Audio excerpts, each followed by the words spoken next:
আমরা কি এখানে কেউ আছি যে আমরা আমাদের মোহরানা শোধ করছি পরিপূর্ণভাবে, বিয়ের পরে শোধ করছি, এরকম কেউ আছেন? সবাই আছেন?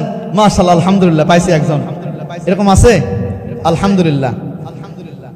এরকম অনেক আছে যে বিয়ের পরে অর্ধেক কিছু দেয়, স্ত্রীকে দিয়ে দেয় অর্ধেক টাকা মোহর হিসাবে, আর অর্ধেক টাকা বাকি রাখে। অনেকে আবার বাসর রাতে স্ত্রীর কাছে গিয়ে ক্ষমা চায়। আবার অনেকে আছে যে হুজুর আমি মোহরানা দিনি ঠিক আছে, কিন্তু আমার এই বাড়ি থেকে অর্থ থেকে আমার স্ত্রী অনেক টাকা নিছে, আমি আমার স্ত্রীকে স্বর্ণ অলংকার বানিয়ে দিয়েছি, আমার স্ত্রীকে 2 বিঘা জমি আমি লিখে দিয়েছি, এরপর আমার মোহরানা শুধু হয়নি, অনেক কিছু আমার স্ত্রী পেয়েছে। ফুকাহা আইসামরা তারা বলেছেন মোহরানার বিষয়টা আলাদা। আপনি আপনার স্ত্রীকে হাদিয়া দিবেন, গিফট করবেন, এটা তো সুন্নাত, এটা তো ভালো কাজ, কিন্তু আপনার স্ত্রীকে আপনি মোহরানা দিবেন এটা উল্লেখ করে খাস করে মোহরানা শোধ করতে হবে, ঠিক কিনা বলেন? মোহরানা বিষয়টা অন্য বিষয়।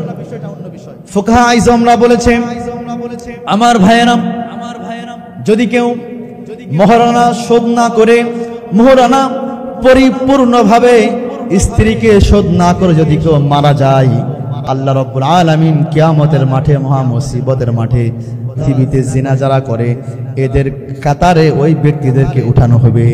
নাউজুবিল্লাহ।